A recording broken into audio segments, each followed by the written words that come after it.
आशीर्वचन स्वरूप अपने अनमोल वचनों से संबोधित करेंगे। जोरदार तालियों से स्वागत हो हमारे प्रदेश के यशस्वी मुख्यमंत्री माननीय श्री विष्णुदेव साय जी का।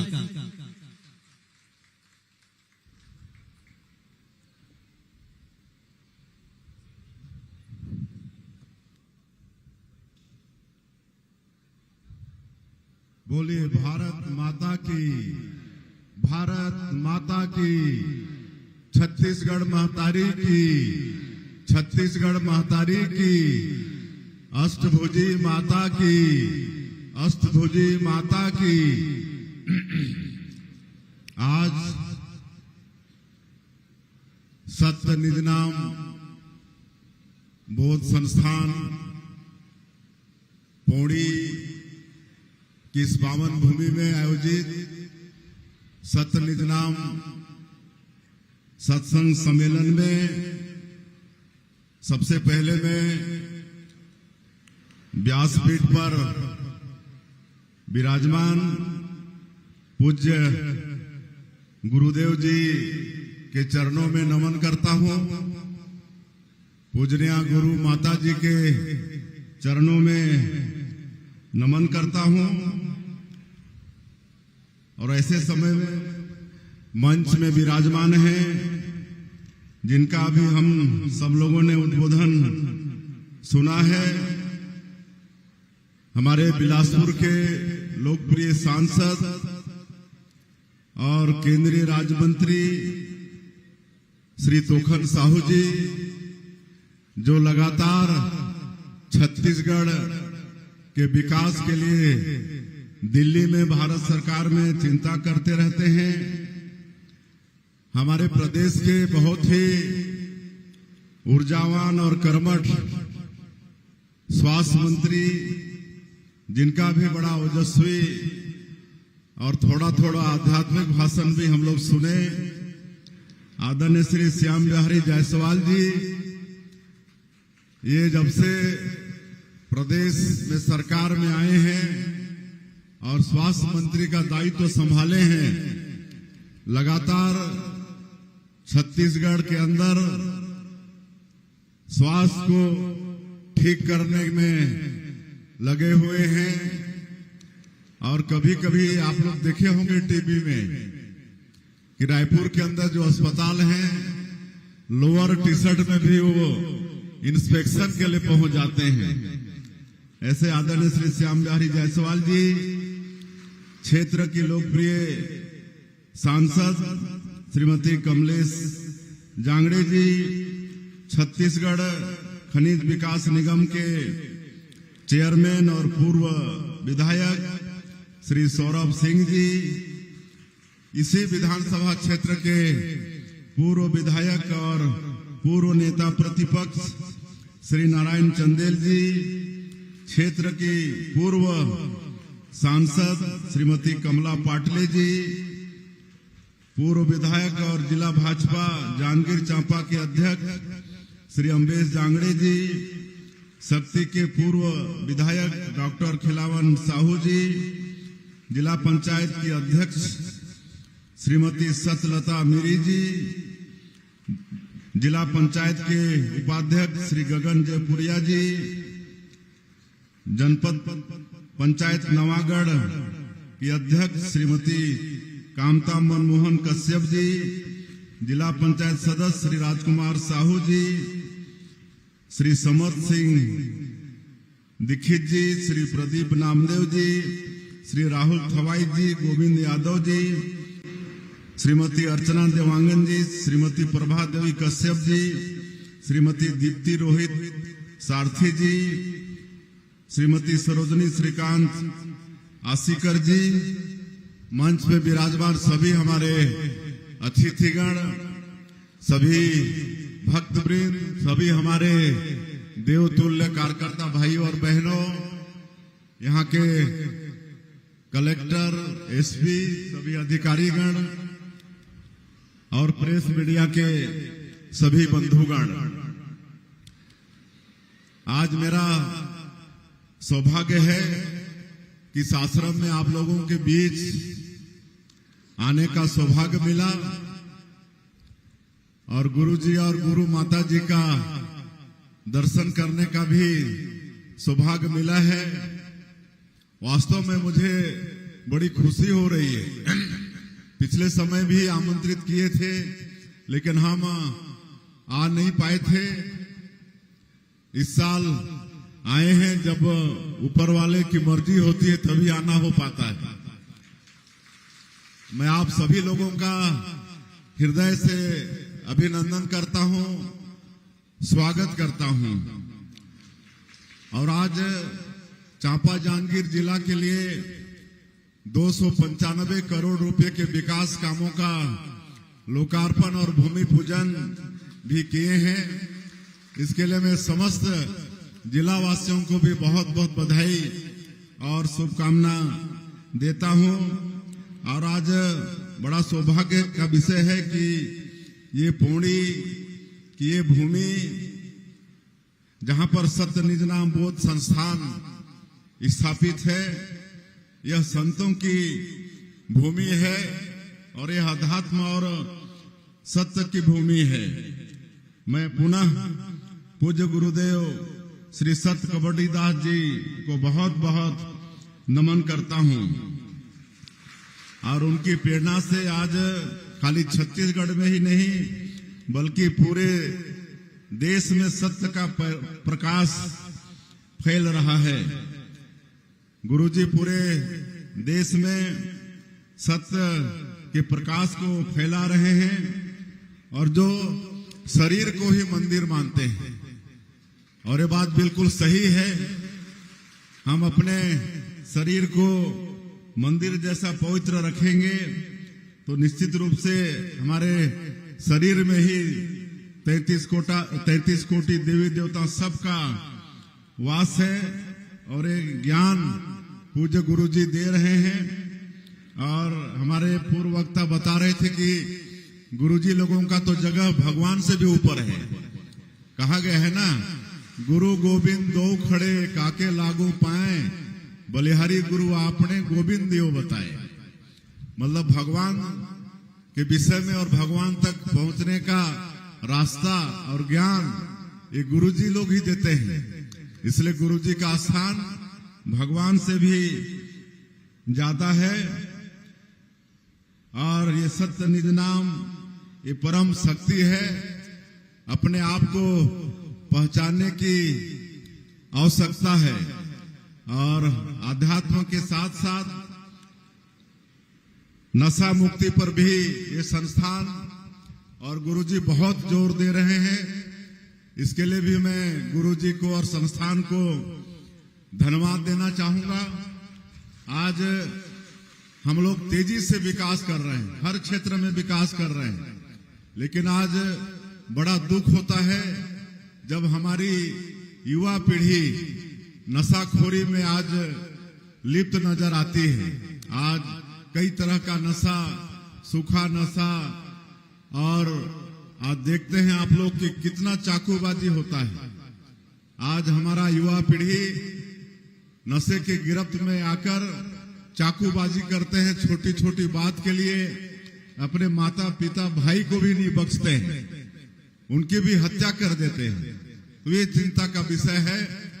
और ऐसे समय में सरकार तो बहुत प्रयास कर रही है, लेकिन बड़ी खुशी होती है कि ऐसी संस्था भी इसके लिए प्रयास करती है। मैं अभी सुशासन त्योहार के अंतर्गत सभी 33 जिलों में हमारा जाना हुआ और कई गांवों में अचानक हम जनचौपाल भी लगाए, समाधान शिविर भी अटेंड किए, लगातार जिलों का समीक्षा भी किए। और इसी क्षेत्र की बात है, जहां तक इसी जिले की बात है, मुझे कई गांव में महिला कमांडो मिली, हमारी माताएं बहनें मिली, महिला कमांडो जो हाथ में डंडा लेकर नक्शा मुक्ति की बात करती हैं और गांव में वो शराब उराब ये सब बनने नहीं देती हैं। तो हम तो प्रयास कर ही रहे हैं सरकार के माध्यम से, लेकिन इसको जन आंदोलन बढ़ाना पड़ेगा, समाज को जागना पड़ेगा। कहे कि इससे सबसे ज्यादा पीड़ित परिवार होता है। किसी का पति अगर शराबी हो गया तो उसका ज्यादा झेलना पत्नी को ही पड़ता है। किसी का बेटा शराबी हो गया, नशाखोर हो गया, तो पूरा परिवार बर्बाद हो जाता है। इसलिए सरकार के साथ साथ अब तो हम लोग सरकार में भी बड़ी कड़ाई करते हैं, एंड टू एंड कार्रवाई करते हैं। पहले ऐसा होता था कि कोई शराब वराब पकड़ी जाती थी, नशा, तो गाड़ी में जो लोग रहते थे, ड्राइवर जो खाली मोहरा होते थे, उनके ऊपर कार्रवाई होती थी, गाड़ी सीज होता था, लेकिन उसको बेचने वाला और उसको खरीदने वाला ये सब बच जाते थे। लेकिन जब से आप लोगों के आशीर्वाद से हम लोग सरकार में आए हैं, बहुत कड़ाई कर रहे हैं, एंड टू एंड कार्रवाई कर रहे हैं कि ये नशा को बेचा किसने, उसको भी खोजो, और इस नशा को खरीद कौन रहा था, उसको भी खोजो, और आज उनको भी हम लोग जेल के अंदर बंद कर रहे हैं। नशा बेचने वाले को भी, नशा खोजने वाले को भी मतलब हम लोग जेल के अंदर में बंद कर रहे हैं, कड़ी से कड़ी कार्रवाई कर रहे हैं। लेकिन फिर भी मैं समाज से आह्वान करना चाहूंगा कि इसमें समाज को आगे आना पड़ेगा, ये नशा मुक्ति को आंदोलन बनाना पड़ेगा, और विशेषकर हमारी माताएं बहनें इस नशाखोरी से ज्यादा पीड़ित होती हैं। और मेरा ये अनुभव है कि जहां की माताएं बहनें जाग गई हैं और महिला कमांडो जैसी संस्था वो बना ली है, तो उस गांव में अब नशाखोरी भी नहीं हो रही है। तो ये नशा मुक्ति को जन आंदोलन बनाने की आवश्यकता है। आज बीड़ी, सिगरेट, शराब ये घर भी बर्बाद कर रहा है, और कई तरह की बीमारी से शरीर भी बर्बाद हो रहा है। तो इसके लिए हम सभी लोगों को चिंता करने की आवश्यकता है, और ये संस्थान उस दिशा में बड़ा अच्छा काम कर रहा है। जितनी संस्थान की तारीफ की जाए वो कम है, क्योंकि आज कई कार्यक्रम है, जल्दी जाना था, लेकिन आज बड़ा खुशी की बात है। और इस क्षेत्र के पूर्व विधायक नारायण चंदेल जी बता रहे थे कि जब जब यहाँ कार्यक्रम होता है इस पवित्र इस संस्थान में, तब बारिश होती है। तो ये बहुत बड़ी बात है, ये आशीर्वाद है। ये किसी भी कार्यक्रम में, किसी भी काम में अगर बारिश हो जाए तो उसको बहुत शुभ माना जाता है। तो आज भी बारिश हो रही है, इस वजह से आप लोगों के साथ थोड़ा ज्यादा समय हम लोगों को मिल भी रहा है।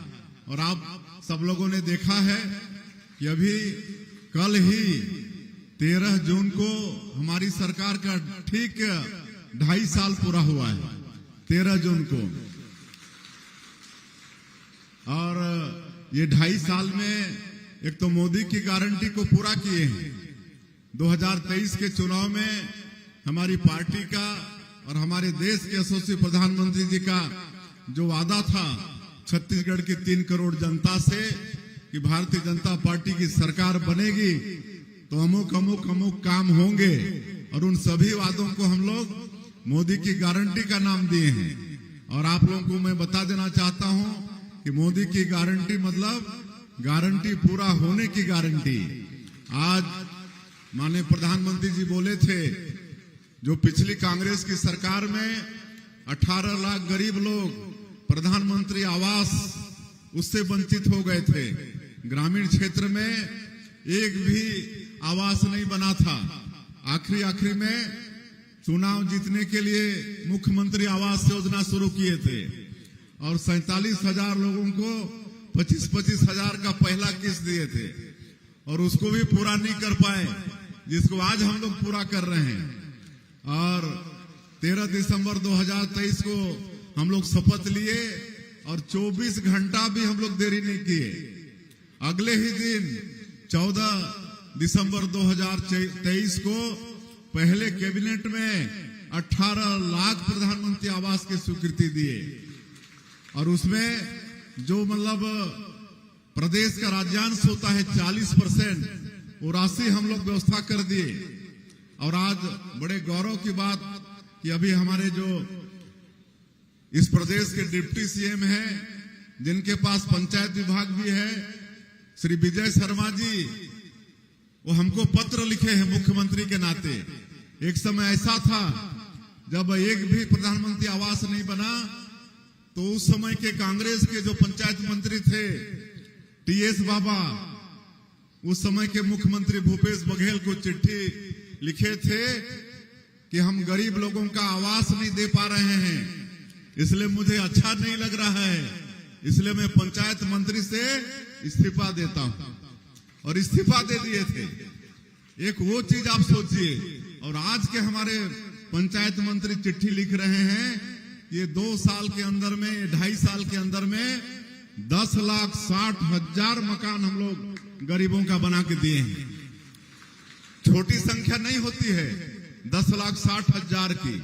रोज 1600 मकान तैयार हो रहा है छत्तीसगढ़ के अंदर में, रोज 1600। देश में कोई दूसरा प्रदेश नहीं है जहां इतनी बड़ी संख्या में प्रधानमंत्री आवास रोज बन रहा है। तो ये इस छत्तीसगढ़ में काम हो रहा है। आज धान का कटोरा है, 3100 रुपया धान का कीमत हम लोग दे रहे हैं प्रति क्विंटल। 21 क्विंटल प्रति एकड़ धान भी खरीद रहे हैं।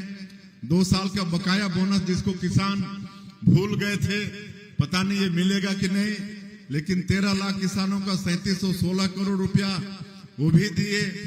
आज महतारियों को आर्थिक रूप से सशक्त करने के लिए महतारी बंधन योजना में 28 किस्त दे चुके हैं। 28 किस्त 18,000 करोड़ से ज्यादा उनके खातों में भेज चुके हैं। अभी अभी कुछ दिन पहले ही 28वां किस्त भेजे हैं। मैं यहां पर हाथ नहीं उठवाऊंगा कितनों को मिलता है, लेकिन मुझे विश्वास है कि जिनका भी लिस्ट में नाम है वो सबको मिल गया होगा। अभी तो सौभाग्य की बात है कि बस्तर जैसा क्षेत्र, बस्तर कहने से धरती का स्वर्ग है, बहुत भोले भाले लोग रहते हैं और प्राकृतिक रूप से बहुत सुंदर वो क्षेत्र है। लेकिन दुर्भाग्य की बात कि 40 साल 50 साल से नक्सलवाद के कारण वो क्षेत्र विकास से अछूता था। कोई जा नहीं पाते थे उस क्षेत्र में, कोई अधिकारी नहीं जा पाते थे और हमेशा नक्सली लोग विकास का विरोध करते थे। रोड बनने देना नहीं चाहते थे, वहां बिजली पहुंचने नहीं देना चाहते थे, स्कूल में पढ़ाई हो ये नहीं चाहते थे। लोग अगर होशियार हो जाएंगे तो उनके चंगुल में कौन रहेगा, इसलिए वो स्कूल भी खोलने देना नहीं चाहते थे, अस्पताल भी खोलने देना नहीं चाहते थे। लेकिन आज हम धन्यवाद देना चाहेंगे हमारे देश के यशस्वी प्रधानमंत्री श्री नरेंद्र मोदी जी को, हमारे देश के गृह मंत्री श्री अमित शाह जी को, हमारे सभी केंद्रीय और हमारे प्रदेश के जवानों को, जिन्होंने अदम्य साहस के साथ नक्सलवाद के खिलाफ में लड़ाई लड़ी और उस क्षेत्र की जनता को भी वो मजबूर थे उनके चंगुल में रहना। लेकिन जब सरकार उनके साथ में खड़ा दिखी तो भी विकास की मुख्यधारा से जुड़ने के लिए आतुर थे और उनका भी भरपूर समर्थन मिला। और एक जो असंभव सा काम, ऐसा लगता था कि पता नहीं छत्तीसगढ़ से ये नक्सलवाद खत्म होगा कि नहीं, लेकिन आज हम लोग खत्म कर पाने में सफल हुए हैं।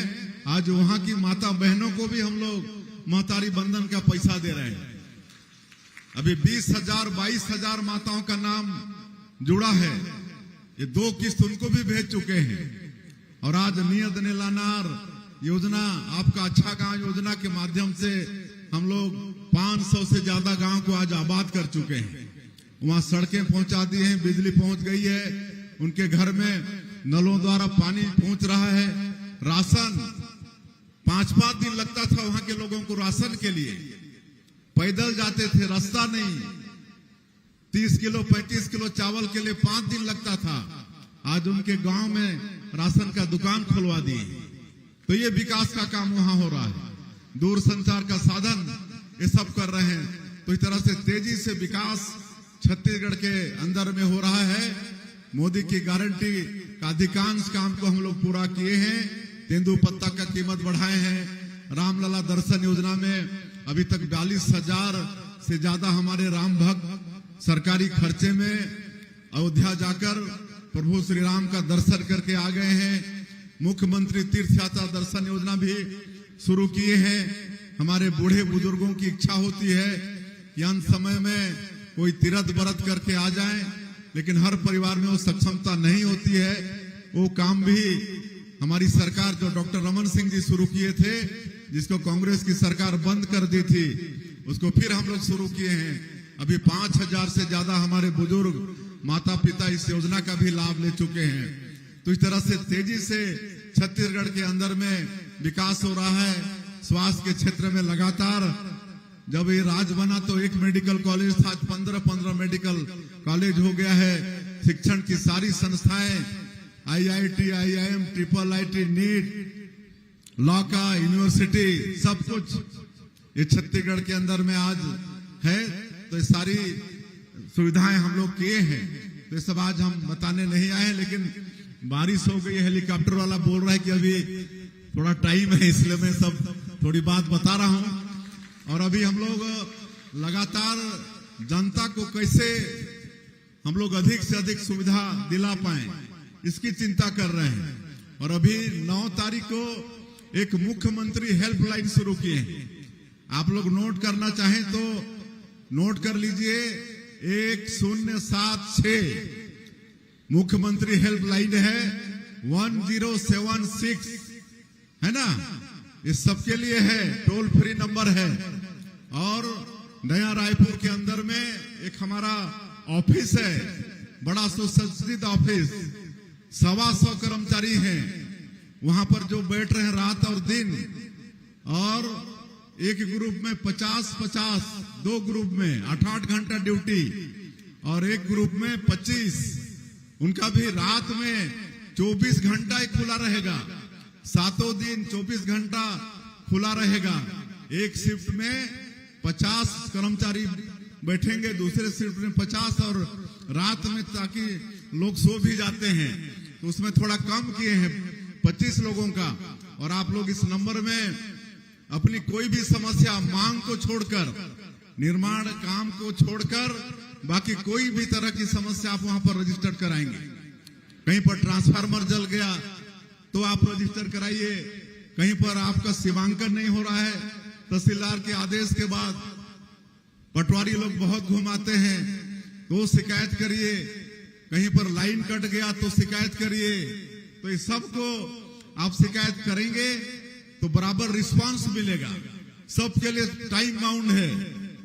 अगर ट्रांसफार्मर जल गया तो 5 दिन के अंदर ट्रांसफार्मर बदलना है, और अगर 5 दिन में ट्रांसफार्मर नहीं बदलाएगा तो संबंधित अधिकारी अगर कोई मतलब लापरवाही करेगा तो उसके ऊपर कार्रवाई होगी।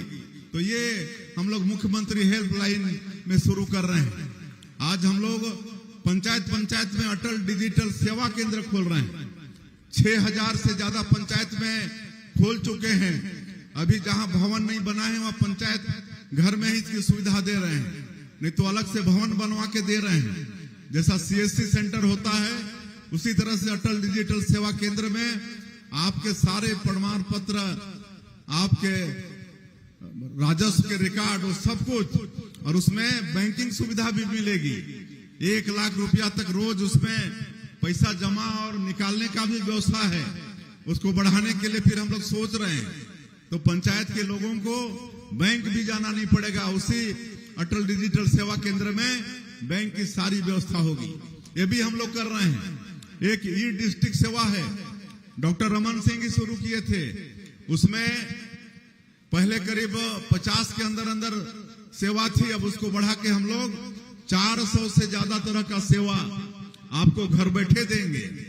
आप लोग ये डिस्ट्रिक्ट का जो ऐप डाउनलोड करेंगे उसमें आवेदन आएगा, और उसमें आप लोग आवेदन लगाएंगे तो 400 तरह का सेवा आपको घर बैठे मिलेगा।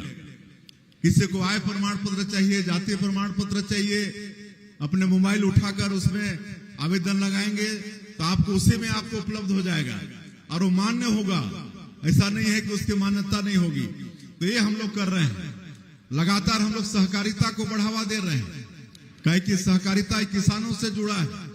पैक्स बना रहे हैं, 2058 पैक्स पहले से थे, 515 पैक्स अभी फिर खोले हैं। तो ये पैक्स कृषि साख सहकारी केंद्र उसमें आप लोगों को खाद, बीज, लोन, ये सब की व्यवस्था वहीं पर होगी। तो ये व्यवस्था भी हम लोग कर रहे हैं। तो जनता को जितना ज्यादा से ज्यादा सुख सुविधा हो, इसकी आपकी सरकार चिंता कर रही है और पूरी पारदर्शी सरकार है। हम लोग करप्शन को लेकर जीरो टॉलरेंस अपना रहे हैं। पिछली सरकार में आप लोगों ने देखा हर चीज में घोटाला हुआ। 5 साल इतना बड़ा जनादेश पाने के बाद घोटाला ही घोटाला किए, और आज कितने लोग जेल के अंदर में हैं, कुछ लोग बेल में हैं, कुछ लोग और जेल जाने की तैयारी में हैं। तो किसी को भी सरकार छोड़ने वाली नहीं है। वो कितनों बड़ा से बड़ा आदमी होगा, अगर अपराध उसका सिद्ध होता है तो उनका जगह जेल के अंदर होगा। ये सरकार किसी को बख्शने वाली नहीं है। तो ये पारदर्शी सरकार भी हम लोग चला रहे हैं। सुशासन एवं अभिसरण विभाग, एक विभाग ही हम लोग इसके लिए अलग से गठन किए हैं कि हम लोग पारदर्शी सरकार चलाएंगे। तो ये सरकार कम कर रहे हैं। क्या बोल? अच्छा, अब हेलीकॉप्टर वालों को सिग्नल आ गया है, इसलिए मैं और ज्यादा बात को नहीं बढ़ाते हुए, आज बड़ा सौभाग्य का विषय है कि आप लोगों के बीच आने का सौभाग्य मिला और गुरुजी और गुरु माता का हम लोग दर्शन भी किए हैं और उनसे आशीर्वाद भी मांगे हैं। कई तरह की मांगे आई हैं। हम आप लोगों को आश्वस्त करना चाहते हैं कि आपके जो भी जेन्युइन काम होंगे उसको सबको सरकार पूरा करेगी। लेकिन इस संस्थान की तरफ से 2 मुख्य मांग है। एक तो यहाँ पर एक तालाब है, रामसागर तालाब, उसका सौंदर्यीकरण की मांग हुई है, जिसमें सब लोगों का उपयोग भी होता है वहां से। तो उसके लिए मैं 50 लाख रुपए की घोषणा कर रहा हूं। और एक आजीविका भवन हमारी माता बहनों के लिए वो काम आएगा, उसके लिए एक भवन की भी मांग हुई है संस्थान की तरफ से, तो उसकी भी मैं घोषणा कर रहा हूं। और क्योंकि यहाँ पर साहू समाज की भी बहुलता है, तो उनके लिए एक भवन की मांग हुई है, तो 15 लाख रुपया उसके लिए भी मैं घोषणा कर रहा हूं। और यहाँ पर सभी लोग मांगे हैं, हमारे सांसद, पूर्व विधायक सौरभ सिंह वगैरह की नवागढ़ में रेस्ट हाउस नहीं है, तो वहां पर कोई भी बड़े आदमी आते हैं, चाहे इनको भी कभी कभी बैठना होता है तो तकलीफ होती है। तो इसके लिए नवागढ़ में एक बढ़िया PWD का रेस्ट हाउस भी बनवाएंगे, उसकी भी मैं घोषणा करता हूं। और एक यहाँ जहां पर कार्यक्रम हो रहा है, यहाँ के सरपंच के तरफ से भी मांग आया है कि यहाँ पर आने वाले समय से धान खरीदी केंद्र का भी एक नया केंद्र हो जाए, तो उसकी भी मैं घोषणा करता हूं। तो आज इतना आज के लिए पर्याप्त होगा। हम लोग बार बार गुरुजी और माताजी के चरणों में यहाँ पर आते रहेंगे, इस गांव में आते रहेंगे, तो बाकी और भी काम होता रहेगा। मैं आप सभी लोगों का फिर से हृदय से अभिनंदन, स्वागत करते हुए, और इसी तरह से संस्थान आध्यात्म के क्षेत्र में, नशा मुक्ति के क्षेत्र में ये सब काम करता रहे। सरकार से जो भी सहयोग की आवश्यकता होगी वो करने के लिए सरकार तैयार है। और गुरुजी और गुरु माता जी के चरणों में नमन करते हुए, आप सब लोगों का अभिनंदन करते हुए मैं अपनी बात समाप्त करता हूं। जय हिंद, जय छत्तीसगढ़।